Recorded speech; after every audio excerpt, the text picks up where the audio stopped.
Assalamualaikum warahmatullahi wabarakatuh. Alhamdulillahilladzi alafa baina qulubina fa asbahna bi ni'matihi ikhwana. Asyhadu an la ilaha illallah wahdahu la syarikalah wa asyhadu anna Muhammadan abduhu wa rasuluhu alladzi la nabiyya ba'dah. Allahumma salli wa sallim wa barik ala Muhammad sayyidil mursalin wa ala alihi wa ashabihi wa man tabi'ahum bi ihsanin ila yaumiddin. Amma ba'du, faqala Allah ta'ala fil Qur'anil Karim, a'udzu billahi minasy syaithanir rajim. Syahrul Ramadan alladzi unzila fihi al-Qur'anu hudan lin-nasi wa bayyinatin minal huda wal furqan. Al-ayah, shadaqallahul azim. Ma'asyiral hadirin jamaah tarawih Darul Barakah yang dimuliakan Allah Subhanahu wa taala. Tasyakur, mari kita haturkan pada Rabb yang Maha Ghafur, puja kepada Tuhan yang Maha Kuasa atas segala limpahan, curahan dan anugerah hidayatul iman, hidayatul Islam serta kesehatan dan kelowongan kesempatan kita pada malam hari ini, malam ke-3 ya, kita bertarawih. Dalam kultum ini saya hanya ingin sedikit memberikan tausiah kepada diri sendiri maupun kepada jamaah untuk jangan terjebak dengan fenomena yang disebut ilful adah, bahwa ibadah ini atau siklus Ramadan, puasa tahunan ini sudah dianggap adat, sudah dianggap tradisi, kebiasaan, rutinitas semata. Para ulama menyebutkan bahayanya kalau ibadah jadi tradisi, rutinitas yang sudah kering dari pemaknaan, tadabbur, suasana jiwa yang menyertai, karena sudah bersifat robotik. Ya, ibadah harian, salat 5 waktu, terbiasa, alhamdulillah. Tapi jangan seperti rutinitas tanpa nyawa, tanpa rasa, tanpa tadabbur. Jumatan, ibadah mingguan, rutinitas, siklus mingguan, ya. Tapi mari Jumatannya jangan jadi adat, rutinitas semata yang kering makna, kering rasa, kering tadabur. Buktinya jamaah kebanyakan kalau khotib naik itu pasti semuanya tertunduk, khusyuk dan merasa malu, alias sare gitu. Tidur kan kebanyakan. Ibadah tahunan ya seperti Ramadan. Perputaran Ramadan dari tahun ke tahun tidak terasa, tiba-tiba sekarang ada. Tiba perputaran tahunan, rutinitas tahunan menjadi tradisi tanpa makna, tanpa rasa, tanpa tadabbur. Inilah bahayanya, maksudnya ilful adah. Tahunan apa lagi? Bayar zakat, fitrah maupun mal. Rutinitas tanpa rasa dan ibadah yang seumur hidup apa? Sekali seumur hidup, apa itu? Ibadah haji. Orang menunaikan ibadah haji, rutinitas, siklus, dirasakan hanya sebuah adat, bukan ibadat yang penuh makna, penuh rasa, penuh tadabur. Nah, inilah yang berbahaya, hadirin jamaah tarawih Darul Barakah yang dimuliakan Allah Subhanahu wa taala. Sebab berbahaya kalau ibadah jadi adat. Orang berpuasa hanya tradisi, beda dengan orang berpuasa yang dengan penuh esensi. Kalau kita percepat saja, nilai edukasi saum itu kan setidaknya ada 5 hal. Pertama, penempaan mental hidup, tarbiyatan lil iradah. Lemes enggak tadi waktu puasa? Lemes? Letih? Pasti. Tapi apakah lemes letih membuat kita tidak bergerak gara-gara puasa? Tidak. Perang-perang besar, Badar 2 Hijriah, tahun kedua Hijriah. Futuh Mekah 8 Hijriah. Azan disyariatkan tahun 1 Hijriah. Wahyu turun juga sama tahun 1 Hijriah. Andalusia Andalusia ditaklukkan juga pada bulan Ramadan. Al-Azhar, kampus saya dulu tahun 900-an berdiri pas bulan Ramadan. Perang Antiokhia, pendudukan Antiokhia juga bulan Ramadan. Dan Arab hampir saja menang dalam perang melawan Israel tahun 73 karena Presiden Anwar Sadat memulai perang melawan Israel pada bulan Ramadan, tepat tanggal 10 Ramadan. Ini artinya spiritnya kemenangan, bukan lemes, letih, lesu. Apalagi yang jarang puasa sunnahnya terasa tersiksanya ya, bibir kering gitu, mata merah. Allah akhir. Kedua, filosofi edukasi Ramadan apa? Sumu tasihu. Bukan hanya tradisi, tapi apa? Saumnya adalah membuat orang sehat. Sehat jasmani, sehat dohirnya, sehat lahirnya. Apalagi dalam masa Covid ini. Ini perlu kekuatan imun yang beranjak dari saum kita. Sumu tasihu. Betapa Rasulullah menikmati kesehatan fisik karena beliau adalah ahlus saum wa siyam. Ahlus siyam, ahlus saum. Lalu gimana kalau ada yang niat nawaitu saumnya adalah untuk diet? Salah juga. Ada ibu-ibu yang maaf mungkin gendut ya, saya mah puasanya Ustadz untuk diet, untuk ngurangin, itu mah bonus. Jangan nawaitu lil dayeti. Walaupun tradisi orang Arab, wanita bersuami berkeluarga itu harus gendut badannya. Kenapa? Karena gendut itu simbol kemakmuran dalam rumah tangga. Kalau langsing dari anak nikah sampai anak 4 langsing berarti telah gagal, tidak sejahtera dalam keluarganya. Mudah-mudahan ibu-ibu di sini sejahtera ya. Setuju. Jadi kalau langsing bahaya itu. Makanya jangan coba-coba jual obat pelangsing ke orang Arab, itu ditolak karena big is beautiful. Yang ketiga, edukasi saum apa? Rasa lapar. Tadi kita lapar, tadi kita haus. Laparnya orang kaya dengan laparnya orang miskin kira-kira ada bedanya nggak? Ada nggak penelitian bahwa ada perbedaan tingkat lapar antara laparnya orang kaya dengan orang miskin? Sama. Apa yang Allah inginkan dari kesamaan rasa, kesamaan lapar adalah apa? Perasaan kita satu umat, satu jiwa, satu tubuh.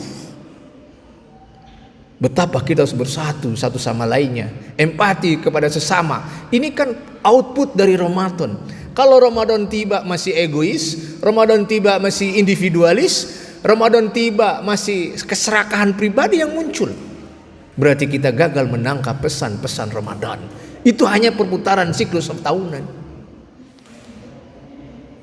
Yang keempat, output dari Ramadan apa? Tadi waktu bukber kira-kira semangat atau tidak tadi waktu bukber? Bukber di sini di Darul Barokah ada bukber?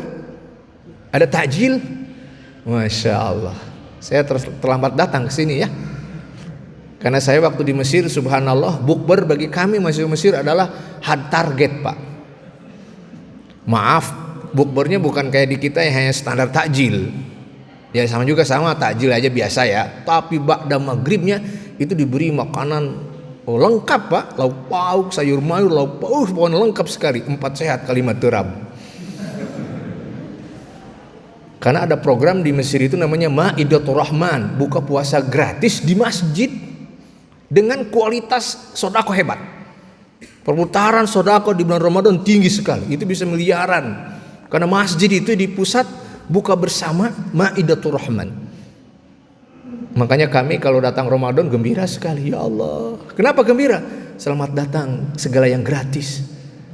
30 kali berbuka nggak pernah di kos-kosan, semua menyebar di masjid-masjid strategis. Kita sudah investigasi dulu mana masjid yang favorit. Makanya kalau Ramadan berlalu kami nangis, Pak. Nangis kami, ya Allah, kenapa kemesraan ini cepat berlalu? Kami masih rindu dengan segala yang gratis, ya Allah. Belum lagi besok mau lebaran, ya nggak bisa pulang. Allah akbar. Ketika bukber, masya Allah, nikmat tadi waktu buka, semangat waktu buka, semangat. Kenapa? Karena ta'rifan bin nikmah, dengan berpuasa Bapak Ibu sekalian kita disadarkan sadar nikmat, syukur nikmat. Kalau perut lapar tiba-tiba makan, haus mendera tiba-tiba minum, dengan berpuasa selama 10-11 jam, masya Allah nikmat sekali kita berbuka. Kenapa? Ini jaminan dari Allah. Lisaimi farhatan, bagi orang saum ada dua kebahagiaan. Farhatun inda iftarihi, bahagia ketika berbuka, wa farhatun inda liqa'i rabbih, nanti gembira bertemu dengan Tuhannya. Yang terakhir, output dari Ramadan itu ketika kita berpuasa, latihan yang paling hebat adalah apa?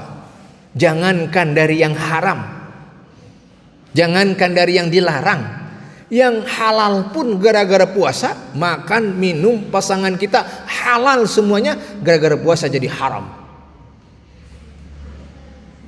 Saya tanya ke agama lain, ada yang saya pernah dialog, ternyata agama lain puasanya tidak mencegah total, tapi hanya mengurangi. Biasa 3 kali makan, jadi 1 kali makan. Biasa 3 piring, jadi 1 piring, itu berpuasa. Kalau kita kan tidak, total. Yang haram dijauhi, yang halal juga dijauhi. Kenapa? Karena kita lagi berpuasa. Apa yang diinginkan Allah dari ini adalah apa? Al-intibat, kedisiplinan. Disiplin menjaga dari yang haram, disiplin menjaga dari yang dilarang oleh Allah, bukan karena zat itu haram, tapi karena kita sedang berpuasa. Kalau pribadi warga Indonesia disiplin, kalau umat Islam sedunia disiplin, insya Allah Islam akan maju dalam gelanggang dunia internasional. Bukan mundur dan dimundurkan, bukan kita. Saya sedih lah, orang Arab dengar Indonesia itu hanya TKW-nya ya Pak. Indonesia, Syagola, TKW, Indonesia TKW aja itu. Sedih Pak. Tapi ketika Profesor Habibie membuat pameran Dirgantara, mungkin ada orang PTDI di sini, ingat tahun dulu, tahun 90-an, N250, masih ingat Gatot Kaca itu, dipamerkan di kota Alexandria Mesir. Terpukullah orang Arab Mesir. Masya Allah, Indonesia bukan hanya produsen TKW, tapi juga produsen pesawat terbang. Ini kos maju kita. Kenapa? Disiplin. Disiplin tiada tara.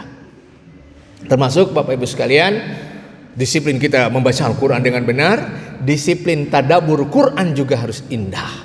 Apa itu tadabur? Memahami, menyelami maknanya. Apa kuncinya? Ngerti bahasa Arab.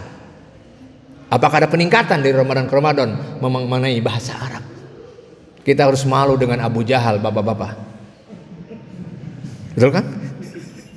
Abu Jahal itu kafir, belegedegan, tapi bahasa Arabnya masya Allah. Sadar nggak kita? Ya Allah, malu. Surga itu nanti bahasa resmi di surga apa? Bahasa Arab. Kakek masuk surga nggak bisa bahasa Arab, repot nanti. Ketemu Rasulullah, nangis nggak bisa ngobrol, nengok saya, terjemahin dong. Kayak lagi sibuk aku dengan 70 bidadari. Masa diganggu terus? Di dunia diganggu, di akhirat juga diganggu. Hanya please. Saya ingin Ramadan tahun ini harus ada peningkatan bahasa Arab. Bahasa Arab ini susah atau mudah sih? Ada yang pernah muntaber gara-gara bahasa Arab? Mundur tanpa berita? Banyak? Bahasa Arab itu gampang. Saya punya metode, namanya metode Kurbi, Quantum Arabic. 6 jam dengan saya. Mudah-mudahan ada itikaf. Ayo kita promosi di sini. Sanggup 6 jam belajar bahasa Arab? Saya 6 tahun, Bapak 6 jam aja cukup ya, diskon. Insya Allah 6 jam seperti saya yang 6 tahun. Kalau ke Bapak anta, kalau ke Ibu anti. Kan gampang, anta, anti. Kalau ke Bapak kunta, kalau ke Ibu kunti. Serius Kang? Anta, anti, kunta, kunti, korokta, korokti, kaharta, kaharti. Maka itu bahasa Arab itu. Gak percaya? Nanti kalau itikaf saya ingin demo di sini, menjinakkan bahasa Arab cukup 6 jam. Insya Allah ya, syarat dan ketentuan berlaku. Saya sedih melihat bahasa Arab itu masih berat. Artinya ada peningkatan, disiplin. Al-Quran berbahasa Arab, hadis berbahasa Arab, doa-doa dalam surat berbahasa Arab. Kalau tidak tadabbur, bahaya sekali. Kita masih dijewel oleh Rasulullah Shallallahu Alaihi Wasallam. Saya kira itu sebagai kultum, karena bukan kultum kuliah kumaha antum ya. Yang jelas, mari ada peningkatan, ada tadabbur, dan tarawehnya kali-kali eksklusif ya. Saya ingin taraweh gaya di Masjid Imam Syafi'i, mulai jam 10 malam, beres jam 3 dini hari. Siap? Siap kakek-kakek, siap? DKM siapkanlah ini meja kecil, kursi kecil lah untuk para veteran-veteran yang terjungkal gara-gara 5 jam taraweh. Setuju? Ngaku pengikut Syafi'i tapi nggak mau taraweh eksklusif. Setuju ya? Pas digelar 5 jam, langsung besoknya SMS ke WA ke DKM, stop kekerasan dalam ibadah. Ada radikalisme taraweh. Nikmatilah kali-kali, masya Allah. Itu tengok kali-kali coba di Masjid Syafi'i Kairo itu startnya kalau 10 hari terakhir Pak, jam 10 beres jam 3. Masya Allah 5 jam. Jam 3 beres. Saya baru ingat Pak, di pesantren saya kalau bukan jam 3 beresnya Pak, jam 4 baru beres. Hebat nggak? Mulai jam 3. Hebat kan? Saya baru wah masjid hebat, pesantren saya jam 4 baru beres. Langsung sahur kan enak tarawehnya. Kita coba ya 2 gelombang. Setuju? Gelombang premium biasalah yang sekarang ya. Tapi yang pertamax spiritual nantilah jam 10 sampai jam 3. Ayo adu lutut. Insya Allah. Langsung demo di belakang mungkin nanti ya, dehem-dehem, batuk-batuk, nggak batal itu mah Pak. Insya Allah selamat kepada jamaah Darul Barokah. Semoga ini adalah negeri tempat untuk kita mencapai barokah, termasuk birkah, kolam kebahagiaan, kolam kekuatan spiritual karena output Ramadan yang sangat indah sekali. Tegakkan mental hidup, sehatkan tubuh, disiplin dalam hidup, dan terutama kita empati kepada sesama. Satu rasa, satu nikmat sebagai muslim yang menyatu. Barakallahu lakum, hasbunallah ni'mal wakil, ni'mal maula wa ni'man nasir. Wassalamualaikum warahmatullahi wabarakatuh.